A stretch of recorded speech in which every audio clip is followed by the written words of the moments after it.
Well, welcome to Dragonheart. Unfortunately, I've been demoted to my kitchen because my computer's mic isn't really working, unfortunately. Well, how's things, Mark? Yeah, not too bad. Sorry to hear about Mike, but I'm sure he'll be all right. at least I'm dry, unlike the Wrexham players last Saturday when they had their little, sort of football match, 20,000 leagues under the sea. Well, that was a bit of that was all over the place, wasn't it? We're going to talk about that. We've got the Aldershot game and the Chesterfield to talk about. We've got the captaincy to talk about. We have Max Cleworth's new contract and a few general other things really that's going on around the club. So, yeah, this is Dragonheart. I'm Aaron Hayden, and this is Dragonheart. Well, Aldershot, a bizarre one, wasn't it, Mark, really? Because from the sounds of things, I was listening. I've not watched any of the highlights or anything. We sounded like we were playing absolutely excellent first half, and it was such a shame for the game to be called off. Yeah, 100%. Aldershot looked very poor. I mean, they'd lost their last 7 home games. That's not fantastic. And they looked it. So please don't get me wrong. I'm not being critical of us. You can only beat what's put in front of you. But it was very comfortable. And I have no doubt whatsoever they were not coming back into that game. If that game would be able to play through to the full 90, we'd have won by 4 or 5. I think it was really comfortable. We were making chances. We were too good for them. And it's a real shame what happened. And that gives that extra edge, doesn't it? I mean, obviously when you're winning and it gets abandoned, you're disappointed.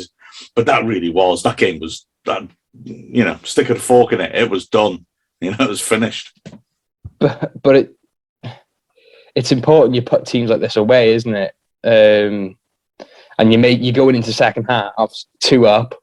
It takes the pressure off immensely rather than a 1-goal lead, doesn't it? So, yeah, it's a crying shame that it stopped at half time. So I was listening to the commentary. It just sounded like we were absolutely cruising.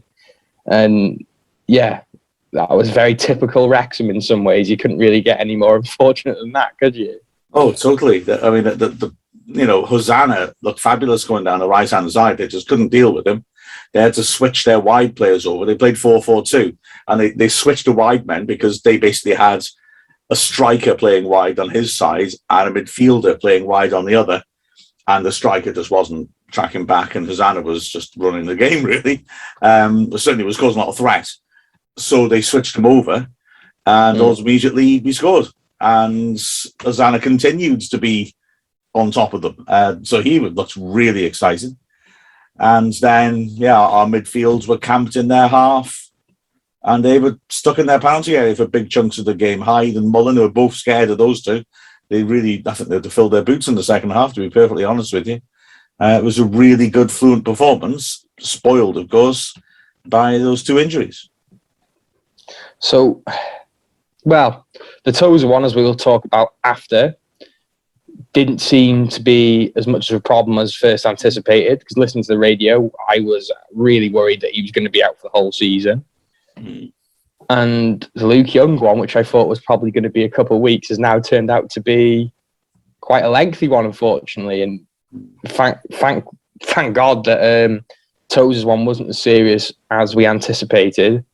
But unfortunately, we have lost a key player and been one of our best players the last few seasons, really. So it's in a position where we are quite lacking at the moment in midfield. So it's going to be hard to not have Luke Young around, isn't it, for a good portion of the season now? Yeah, I think we missed him on Tuesday, I think, to be perfectly honest with you. But apparently it's a strange one that Tozer really thought he'd done something bad to himself. And I mean, the pictures are obvious. When he's coming off the pitch, he's still in agony on the stretcher after he's left the pitch. And yet apparently woke up in the morning and it was just a bit stiff. That was it. Although they said he played through a lot of pain on Tuesday, didn't they? Because his nerve had been hit. And so he had to grit his teeth on Tuesday. Oh, fair play to him. Whereas Young apparently was the opposite. He thought he'd just been hit on one ankle. And it was only, I think, when the sort of numbness went away that he realised he'd actually damaged both ankles. So very unfortunate. Like you said, what is this? 8 to 10 weeks or 6 to 10 weeks, the same, at least. So some good news is that apart from the Chesterfield game, he'll now have 2 weeks will be taken up without any league matches at least. So I suppose that's a good thing. Hopefully, if he does get back around the 6-week mark, he won't miss too many games. And as we've been alluding to for quite a while, we've now entered into a run of matches which look easier than the ones we've had. So hopefully, Young's absence won't be too costly. He was playing well. Sorry, it happened very early, didn't it? But it was a hell of a good tackle by him that he got injured for. It was one of those where the player got booked for Aldershot, Harris, and I felt a bit sorry for him because it was a terrific hard block tackle by Young.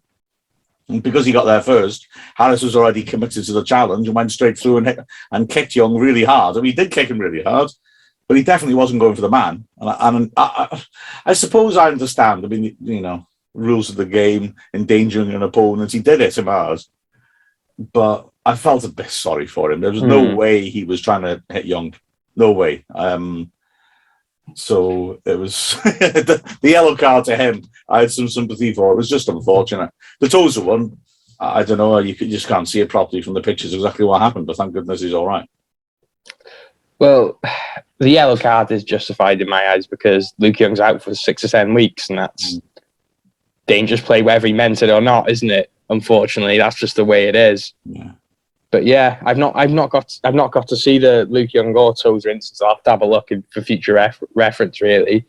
But yeah, the big talking point of that game was obviously the shenanigans that happened at half time, wasn't it? And the weather. Or didn't happen at half time. Yes. I mean, my understanding of it is that, you know, despite the fact that the referee had a look at the pitch at half time, he doesn't seem to have communicated anything to either club that he was concerned about the pitch. And I've got to say, you know, watching the stream, and I know from talking to people who were there, the first half, the pitch looked fine. Absolutely no fault of Aldershot, obviously, that the conditions deteriorated. The pitch, I don't think there's anything, it just took too much rain. There was nothing wrong with that. I know some people have been sort of criticising them and their setup. I don't think that's to be criticised. In all honesty, the ref had no choice but to stop the game. At the start of the second half, the ball gets knocked to, you know, the Aldershot right back sort of area, and you could see the ball was slowing down. And you thought, okay, there is a bit of a problem, but it looked like the sort of thing you might be able to get away with. You know, maybe stop the game to squeegee it a couple of times, but then a couple of minutes later, Tyler French went running through the middle of the pitch in the Wrexham half, and the ball just stopped. And it was like running through the sea with a ball at your feet. You know? And that was when it got weird. I could be talking nonsense the next thing I'm going to say, but I'll say it. It looked to me like the referee stopped the game on the spot because he blew the whistle 3 times, like refs do, to stop a game. And then immediately there was uproar. And the Wrexham players were furious and were surrounding him and looked flabbergasted. I mean, okay, I'm not asking the Wrexham players to find this out. So I wish I'd had the chance to on Tuesday. It just looked like he'd said the game's off because the players were astounded. I mean, surely if he said, look, lads, the pitch is bad, I've got to come off the pitch we're going to come off for 10 minutes. We're going to see how it goes. I don't think he'd have got that reaction. So my gut feeling is that he said, right, game's off. And that's why he got all that anger. And then maybe his linesman or somebody whispered in his ear, I don't think you should abandon the game without giving it a few minutes. You know, and then they put that announcement out, which I got to say, now to be fair, maybe it was the PA announcer's phrasing of it, but the ref said he'll give it 5 minutes. Isn't really a very encouraging message. Now, I haven't said all that, Chay. I mean, that game wouldn't have restarted, despite the heroics of the Wrexham players. I mean, it was still hammering down, and it wasn't going to work. That game was not going to restart. But I do, yeah. My understanding is that the Aldershot ground staff were sort of leaning against the goalpost who weren't really joining in. The one ground staff member who you can see on the video isn't doing anything, and there's a Wrexham player who isn't very happy with him and talks to him about it. And I think it's a bit silly by Aldershot because they've come out of this looking poor, I don't think it would have made a blind bit of difference. That game would not have restarted. But I think if you're seen to try, you come across as good blokes who are doing their best. By very obviously looking like we don't want this game to restart. I think that anybody who's travelled down there and spent their whole day going down there, who also it looks like won't get any refunds, I think you got a right to say, well, couldn't you at least look like you want to get the match back on?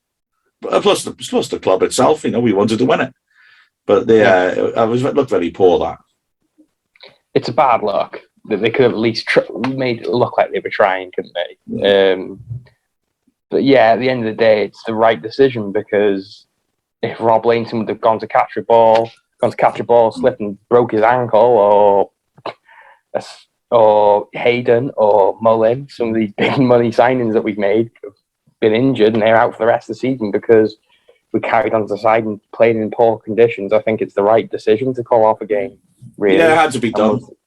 We'll beat them on the replay. Yeah, the only thing that worries me, well, not worries me, sorry, that was the wrong word. It annoys me a little bit as well that, and I've written this for the leader this week, I think fans are taken for granted, much more than they should be. Well, we always have been for a long time. I because I was writing about it, I actually went and looked at the video, and it was 10 minutes. 10 minutes he gave it. Now, in half an hour, it might have cleared up. I don't think it would have done. But, in cricket, nobody thinks anything about sitting around all day to wait to see if the game restarts. Now, I'm not saying I know football is different. And, the Wrexham fans had a long way to travel to get home. But, waiting 10 minutes is sort of, I know I'm not going to restart this game. I'll just do this so it looks like I've made an effort. I think that you should, give it half an hour. Give it a chance for conditions to change. I'm sure they wouldn't have done. But do you know what I mean? Yeah. And then the fans, it looks like, will have to pay again if they're travelling. Wrexham, to be fair, are offering free transport. So that's good. But the National League rulebook, because I've been reading that quite a bit this week, does say a club must give a refund if a game's abandoned before half-time, but once the second half starts, they're not entitled to a refund. Well, explain that to me. How have you got your money's worth if a game doesn't end? Surely any abandoned game you should get a refund, I would argue. So I think that's then the game should have been concluded and Wrexham should have got the 3 points. Well, yeah. Actually, the other thing it says in there is that it's up to the discretion of the National League how the rest of the game is played. So it is possible, reading into that, for the National League to say, play the last 40 minutes. Wrexham are winning 2-0. I hope they do. Yeah, do it at Collier's Park or something. Yeah, well, do it at their training ground. Aldershot wouldn't do that, would they? I mean, the problem is it's going to have to be, it'll have to be there at some point. Aldershot keep all the money from the match now.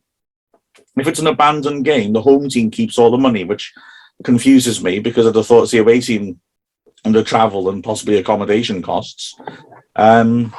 Which is why I sort of think I hope they do say just play the last 35, 40 minutes, because then not many people will do it.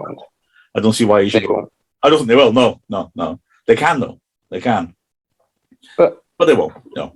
You're quite right. Let's hope so. But anyway, I think we'll beat them if we replay them again. To be fair, from the sounds of things, they didn't really sound like a good side. You'd have to improve. And I think we've got the quality to be beating teams like that. And if we don't beat teams like that, then it's a worry, isn't it? Yeah. So moving on to that was a game that I was quite concerned about, because the team are going to be sort of low on morale, aren't they, after, battering the team for 45 minutes and then not being able to finish off the job. It must be hard to pick up a team to play a really quality side on a Tuesday night. And I think that's shown in the performance, didn't it? I don't know. I think you should be feeling confident you played that well, and frustrated, angry, and wanting to take it out on the team you're playing in 3 days' time. I don't know. I think there were other reasons why that game went like that. Because the way we started was terrific, I thought. Until the goal, the way we started was absolutely wonderful, wasn't it? Yeah, the first 5-10 minutes was good, full of energy, but after that, Chesterfield had control of the first half, quite certain, didn't they? And Shamanga was causing us all sorts of problems. He's another one who should be playing. Another player at this level should be playing at League One level easily. Yeah, well, I mean, he's top scorer in the whole league last season, and he's halfway to matching his total from last season already. Yeah. Despite Rob Linton. Oh, well, the goal was a bit soft, isn't it? The first goal was a bit soft. It was just a bit too easy, wasn't it? Again, from a set piece. That's got to be, you know, if you count the Stockport game as well, that's 2 easy goals from set pieces, isn't it? I mean, it starts off that Redmond's shouldn't have given that free kick away. It was a daft free kick. And then, as Ben Tozer said after the match, we've not defended the first ball or the second ball. And, you know, he feels, you know, that's 2 bites of the cherry. And we failed both times.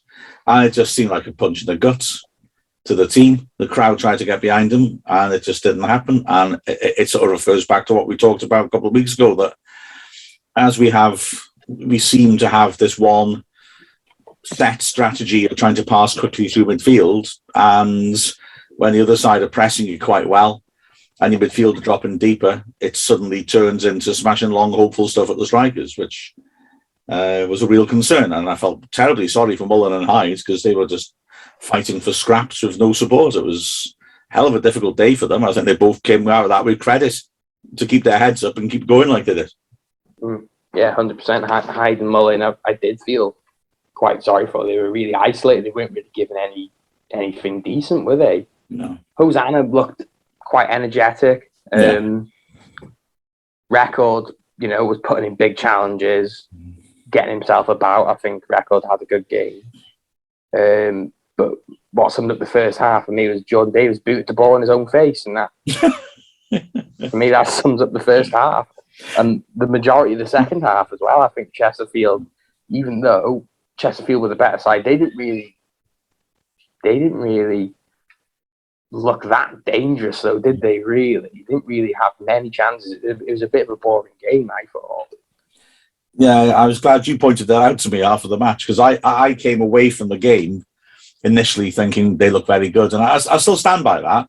But you were quite right. You, afterwards, when you talked to me about it, you said you didn't think they were so good. And to be frank, when I was editing the highlights and looking at the notes, yeah, they made 3 chances in the first half and 1 in the second. So they weren't making chances against us. I thought our defence did well. They had too much to do, and they did well. And again, as Tozer said, we were losing a lot of second balls. So defenders were clearing things, and then we weren't running it in midfield, and it was coming straight back at us. I thought the 3 centre-backs did well. But yeah, it was, for me, we did really well for the first 5 minutes, the last 5 minutes, and the added time, and that was it. The rest of it, I on balance of play, although I accept what you say, that we did manage to keep Chesterfield at arm's length, I can't believe we got a point out of that game. We are so lucky. Goodness me. But the thing is, though, I think if you can look awful for 82 minutes of the game and then nick a goal and then almost nick a winner in the dying embers of the game, that's a sign of a good side. So I'm really, really happy with the result. Not happy with the performance, because to be honest, it was bad at times, wasn't it? It was bad. Consistently bad. The players know that. The players know that as well. Oh yeah, no question. I couldn't see where the goal was coming from. The problem is, like I say, a team that plays badly but still wins is a good team. What you got to make out for is a team that keeps playing like that ain't a good team. So we got to make sure that pattern doesn't start. I thought, I'm saying I don't know where the goal was going to come from. But of course, brilliantly, it came from Tozer's long throw at last, and I just like the idea that, we really hushed our up. Everyone thought Tozer was out for weeks and then sprang it on them. And I really like the idea that maybe they've not fully prepared for the long throws because they know he's not going to play. And then all of a sudden we've surprised them and he slung it in. But I mean, I've got to say, it's strange, isn't it? There was no real cleverness to it. It was just the fact that Mullen got a run on his man and was stronger and got over the top of him, smashing contact with the header. Well done, Mullen. But it wasn't really a preset thing. It was just stick it in the near post and get someone to attack it, and it worked. And then he did what I've been sort of suggesting. The real point of those long throws is creating balls that are difficult to clear, because then Hayden should have scored in added time, because a long throw that just has no pace on it, so they get ahead to it, but they can't get it away properly. And yeah, Hayden hits the bar from 6 yards out. Yeah. Wow, that would have been something if we could have nicked that. Yeah. But to be honest, we really didn't deserve to nick it. So I at the end of the day, after that, I'm really happy taking a point away. And the one thing we haven't talked about is the Rob Lainton penalty save. Again, the guy's an absolute hero, and he's been amazing in the sticks, hasn't he, these last few home games? He probably didn't need to make the challenge, did he? For the penalty itself. I think he'd come out determined, fair play, wants to take responsibility, comes out quickly and aggressively, and then realises too late, actually, I'm not going to get there first and can't pull out of it. So a little bit rash to give the penalty away. But yeah, great stuff, innit? Good save. It's a fair play to Lainton. He's so in a nutshell, what do you think? What you're thinking then after that game? How do we approach the next game then? Hopefully not. Hopefully it's not as quite as dull as Tuesday night. But yeah, really happy with the result. I'm not happy with the performance, but taking a point against Chesterfield at home, you probably would have taken that before the game kicked off. So yeah, I'm not too bothered. I wouldn't. I want us to, we brought in big players for big games. I want us to be taking points off these promotion rivals. Notts County have got 2 points from the racecourse. Now Notts County have got a point from the racecourse. Chesterfield have got a point from the racecourse. We've now dropped 4 points out of 6 in home games against strong sides. So yeah, I want us to be winning those games. Although, like I say, considering the performance, a draw is an absolutely fabulous bonus. I'm a little worried that whether it is because Young was absent, I don't know, but our midfield really struggled. And, as we talked about before, we've not really recruited players to play a different way in midfield. So we don't really, do we have an option that will give presence in midfield? I mean, David Jones wasn't used in that match. So, it's in what circumstance will he be brought on if we're losing midfield like that and he's not being used? So, yeah, I'm a little concerned about how it'll work. I mean, to be honest, Redmond, I think we learned a lot about Redmond this week. I'm not going to lie. Let's be frank. I was very surprised he was on the retained list. And I was very impressed by Aldershot. He did ever so well. And I thought, well, fair play. I didn't see that in him. Especially because he was playing in a very unexpected role of the sort of the central of the three. And although we don't really play with a holding midfielder, that player naturally is the deepest of the three. But the thing is, Aldershot are very poor. So he was getting enough space to sort of play as Pirlo. And he did play a couple of fabulous long-range passes. I mean, it was brilliant. And I absolutely understand why Phil Parkinson used him there again. But Chesterfield, different kettle of fish. And Redmond's not a physical player. And so he was getting hurried on the ball. But more worryingly, he was losing physical battles. He gives the free kick away for the goal. The penalty came because he should have headed it clear and didn't. And so misheaded it downwards into his feet. Like I say, I'm not trying to crucify him. I was very, I before the Aldershot game, I didn't really see him playing a role this season. After the Aldershot game, I'm thinking, all right, well played. I want to be wrong. And he made me think maybe I am. But that position, he can nail it against weak opposition, but I don't think against strong opposition he can. We'd have to find somewhere else to use him. But I'm not sure Jordan Davis back there, but he'd probably do a job there, but you're losing a good attacking player. I don't think James Jones would, again, probably do a job there, but they'd both be not playing in their best position. So that does worry me a little bit, how we're going to do that without Young. I think David Jones would have been a good choice for this sort of game. Someone with experience playing against higher quality opposition in the. Let's be fair, the weather was very good, was it? The conditions weren't amazing. So yeah, I would have stuck David Jones in there instead of maybe Devontae Redmond for that game. But hey ho, the game's happened now, isn't it? And I think it's just we brush ourselves off. Well, and 2 weeks to prepare, but it's Marine, and I think if you can take any assumption from Marine, they're going to come at us. You know, that it's going to be another game on an exposed ground. They're flying. I know they're 2 divisions below us, but was it played 9-1-7, and in terms of points per game, they're equal top of the league. They're going to be they're 100% record home. They're going to be fun there.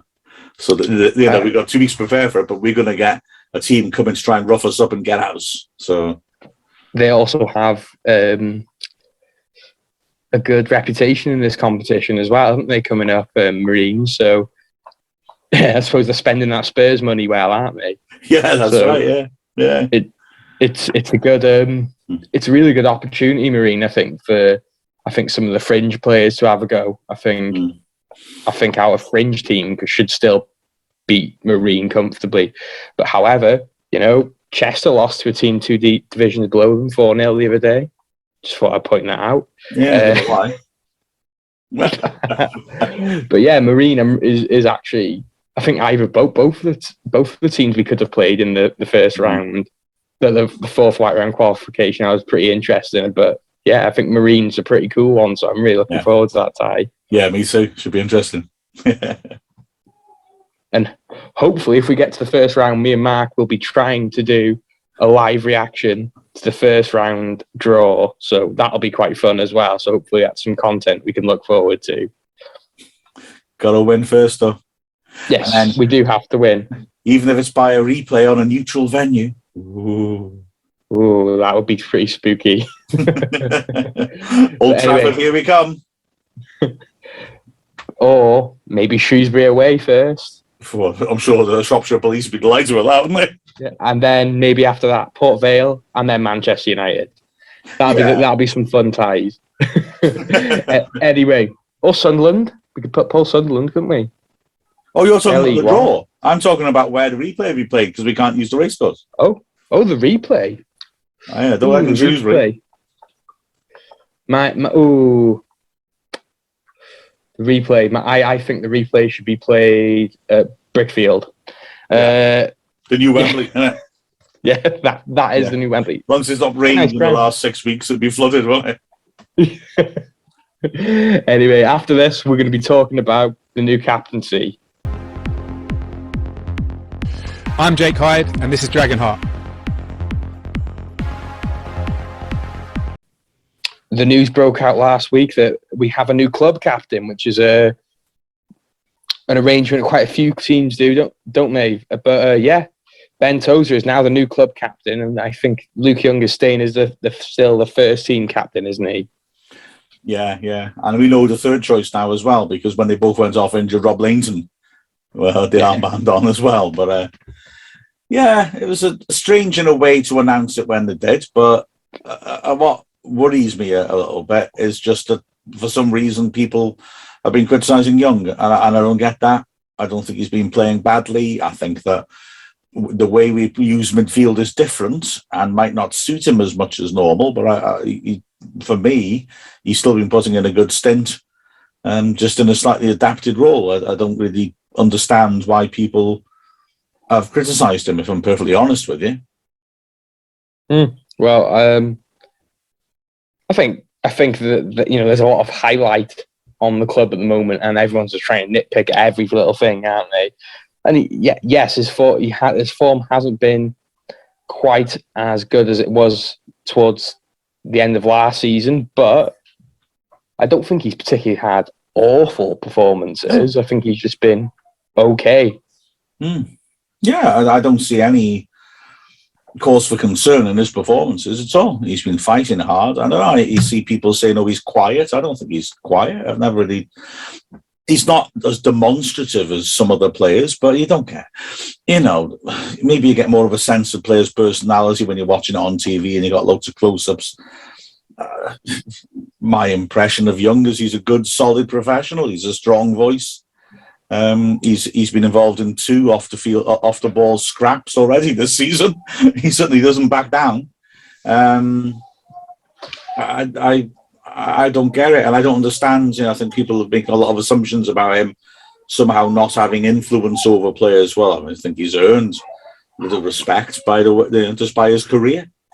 The way he's been with Wrexham, the reliability he's shown for us, I think is absolutely fantastic. So I don't get the criticism he's been taking myself. I think there's no reason to be worried about him, except for the fact he's injured. Yeah, exactly. And I've got no worries about him on and off the pitch. So, yeah, I think Ben Tozer, though, he was captain at Cheltenham, wasn't he, I believe? Yeah. So it was obviously the right choice to put him as captain for Wrexham too. Oh, I mean, he's absolutely so, but Young was named as captain before he came, and so Young is the actual captain, isn't he? Captain, yeah.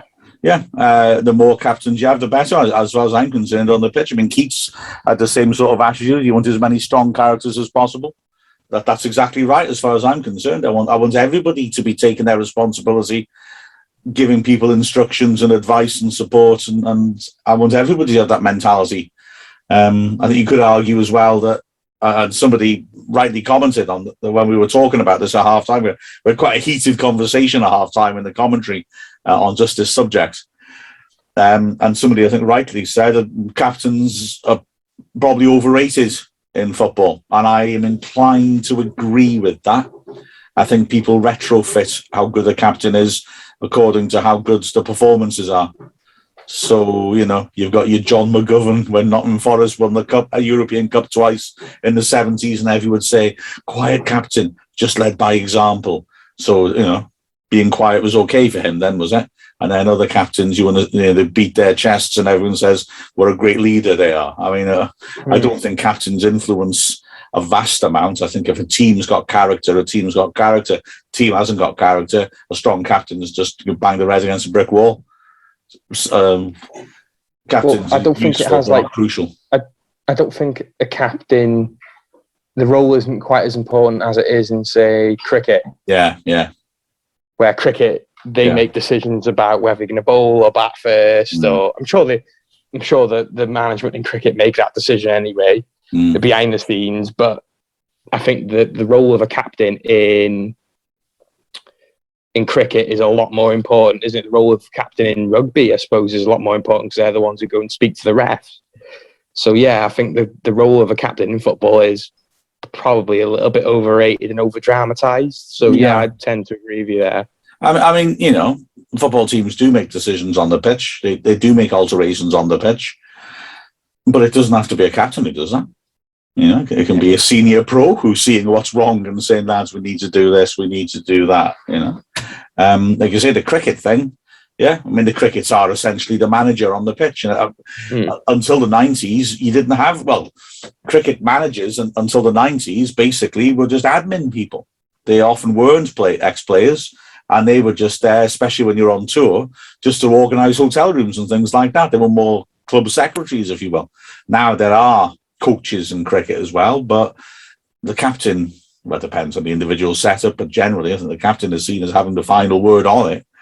That's a proper responsibility, but in football, I think it's useful to have good captains and good examples, but it shouldn't be limited to one person. The tactics are decided by the manager, or the overall strategy. Little alterations might happen on the pitch, but even then, like I say, they might not be from the captain. Yeah, I 100% agree with that. And yeah, having leaders on the pitch is important, but the thing that's more important is winning football games and having the better tactics rather than having a bunch of leaders. Yeah. And in terms of this perceived idea of personality, I'm just trying to think of that. Successful Wrexham captains. When Gareth Davis was the captain through the 70s when we were really strong. Well, it's Eddie May, I suppose, before him. I used the classic chest-thumping 6'5" centre-back. But then Davis, a quieter character, at least how it's perceived.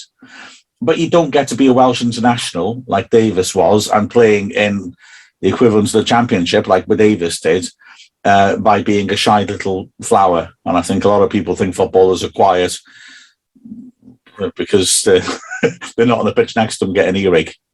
So yeah. I don't know. I'm a little reluctant to assume that that Young is quiet. He doesn't strike me as that on the pitch. He's just not shouting and screaming. That's all. He's not Sean Pearson, is he? Yeah, There's different types of captains.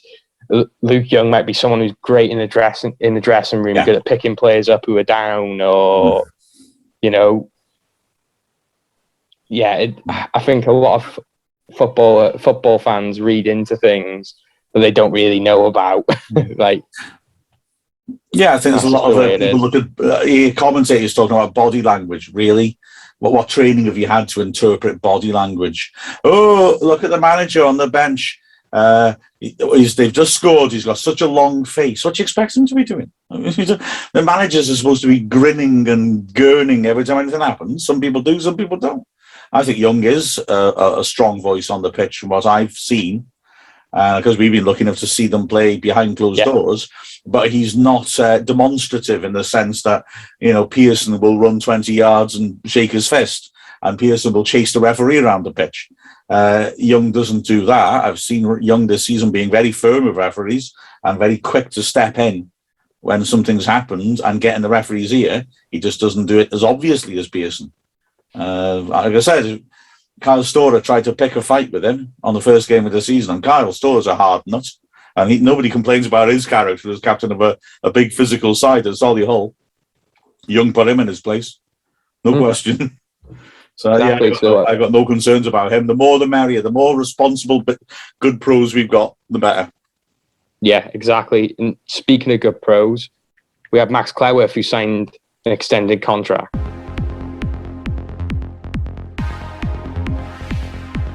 I'm Liam McClendon, and this is Dragonheart.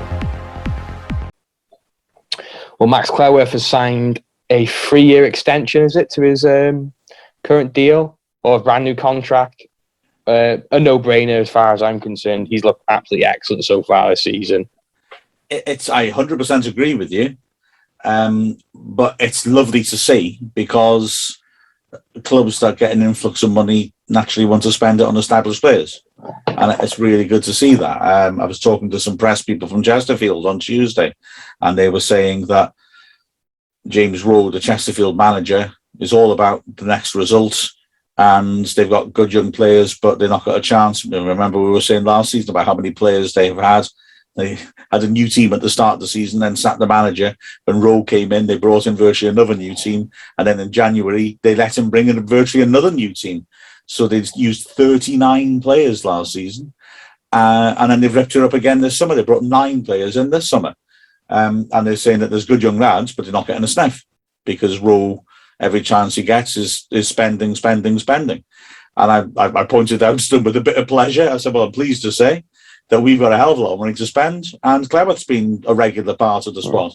I think it's brilliant. So he's a level-headed lad. He's a good player, and I'm delighted that Parkinson trusts him, and Cleworth's repaid his trust, hasn't he? Because he's been a very solid very safe pair of hands.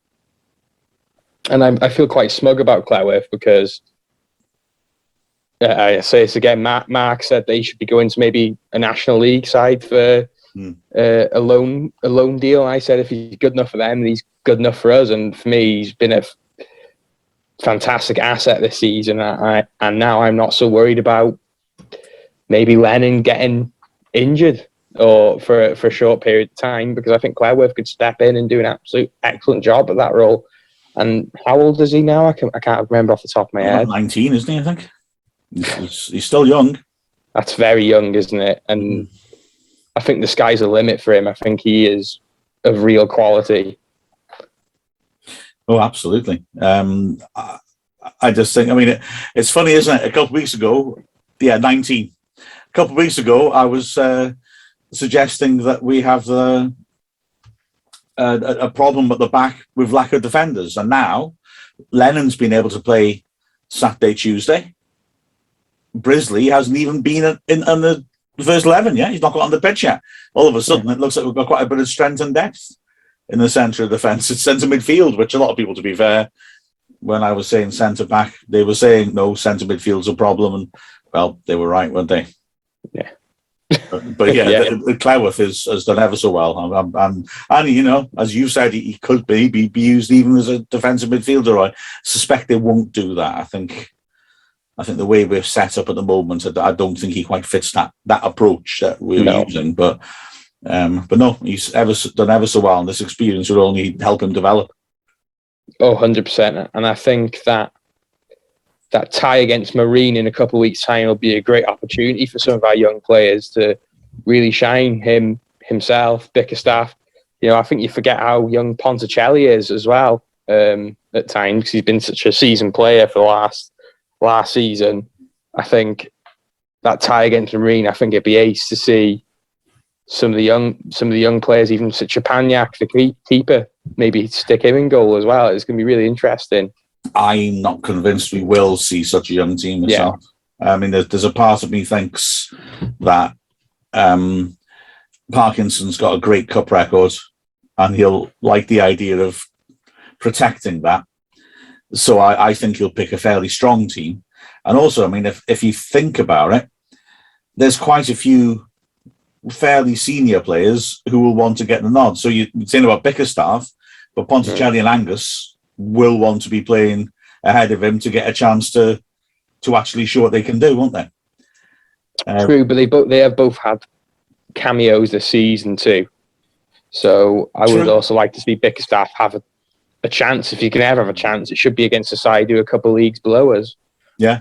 Oh, absolutely. I'm just thinking, will they do that, or will they, Parkinson as well, like I say, wanting to get through to the next round, will he maybe err on the side of caution? Do you want to hear my predicted team? Go on then. I got a prediction here, and I got to be honest. There's one player I expect to play, and I've not fitted him in, and so I can't work out why. So maybe I'll have to change my mind. I reckon Dibble in goal. Yeah. Back three. Brisley will need to start. They're bound to play him, I think. Yeah. I think they're also, I agree, likely to play Cleworth if they do rotate. And I'm not sure about a third centre-back, either French, or I think they might put Hayden in as a more experienced player. Lennon will probably do with a break.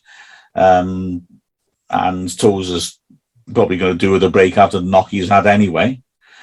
Wing-backs makes sense to use Hosanna. Keep bedding him in. Yeah. And Green needs to start. Yeah. Midfield's interesting. Does David Jones play?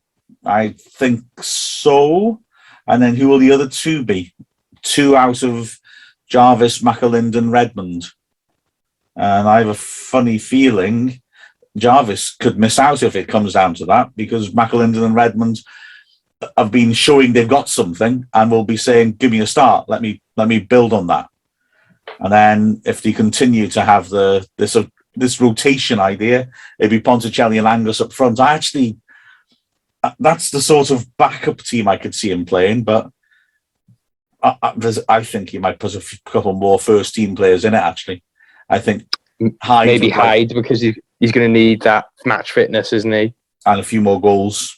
He's playing well, and he's had the goal disallowed. Just rotten luck. He's still got a decent strike rate, but he'd like to get on the score sheet. So I think he'd want to play, wouldn't he? Yeah. I think Jordan Davis needs to have a couple of big performances, so I think he'd be perfect to play that game too.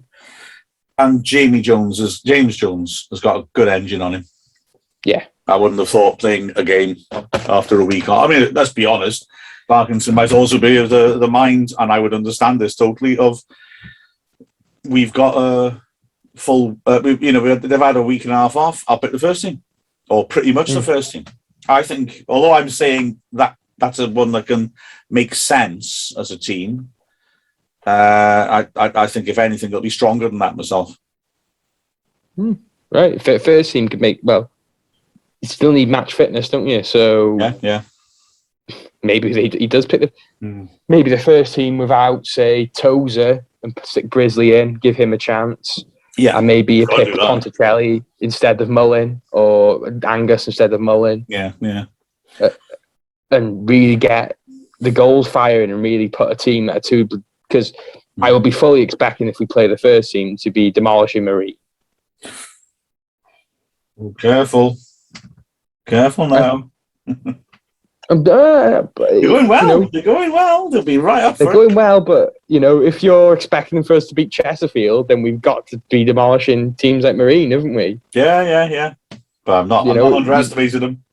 I'm not underestimating. Don't get me wrong. But yes, you are. Yes, you are. I'm accusing you. I'm calling you out. You underestimated them. Shocking. If we're a team that are going to be going places like we're meant to be, then we should be comfortably beating teams like this to get to the first round of the cup. And playing in a swimming pool at Aldershot was perfect preparation to play Marine. Stands to reason. Exactly. Yeah. Exactly. I wonder why they're called Marine. I feel like I should know this. I feel like I might have a sneaky look to see if I can pretend that I know this. I'm not sure. I was on the Wikipedia page yesterday. I didn't notice anything. Because they got a wild kit, haven't they? It's all submarines, isn't it? Yellow submarines. But yeah, it's a nice local away day for fans, which I don't think there's many of that this season. So yeah, I'm really excited, and hopefully I get to get down there and watch the game, because who doesn't love the FA Cup? And hopefully we win and get a really big tie in the first round against a strong League 1 or 2 team. We're the team. We're the strong team in the first round. They'll all be hoping to play us. Yeah, that's the thing. I think everyone would have wanted to play us because of the numbers we're turning out. Yeah, home and away this season. Yeah. They're thinking, the clubhouse will make some money. Everyone will want to come watch. So Marine are probably rubbing their hands thinking, if we're going to get knocked out or we're going to beat someone, then Wrexham's going to be the perfect one because they're going to bring loads of money in. Yeah, exactly. Marine are called Marine because they're named after the hotel that they were founded at. Huh. So local businessmen and former college students met at the Marine Hotel in Waterloo, which is just north of Liverpool. And that's because they met in the Marine Hotel. That's what they're called. So we could have been commentating on Horse and Jockey FC all this time, couldn't we? Or the Bowler. The Bowler United. The Bowling Green United. No, but we were formed. But it was that Horse and Jockey we were formed, wasn't it? Was it the Horse and Jockey we were formed? I'm getting confused now. It probably was the Horse and Jockey because that's the oldest pub in town, isn't it? Yeah. My first ever pint was in the Bowling Green. Oh. A totally pointless bit of information. They pull a good pint now. We're not sponsored by them, so... Yeah, that's true. Let's get a sponsor and then fabricate stories about their significance in our lives. Like every podcast does. Yeah. Yeah. My first ever pint was in that new craft beer pub in town. Exactly. But yeah, it's been a fascinating week at Wrexham. It's no game this weekend, unfortunately, because wasn't this the one where we were due to play Macclesfield? There's an odd number of teams, isn't there? Macclesfield are gone, aren't they? But it's just an odd number of teams because there's no Macclesfield. So so that's why, and unfortunately, that's held this week. I think maybe getting a game straight after Chesterfield would have been good to get back on the horse and maybe try and iron out a few mistakes. But we have to wait for Marine now. So it's frustrating for Wrexham, but maybe we can regroup and get back on it soon. Yeah, just remember, everybody, when you're making the most of having no game on a Saturday, that's fine, but don't get carried away, yeah? Remember, sun cream. Going to be, sitting around your backyard for sunbathing. Don't get burned. Oh, yes? In this weather. Yeah, it's lovely, isn't it? Yeah. So follow us on Instagram, Twitter, Dragonheart, for all that good stuff and all the notifications and questions we may ask in the future. Follow all the official Wrexham AFC things, YouTube. We're always posting content on there. So yeah, thank you very much for listening. This has been Dragonheart. Adios, muchachos. Thanks very much for watching. Please subscribe as well so you don't miss out on any of our content. and click the bell to get notifications.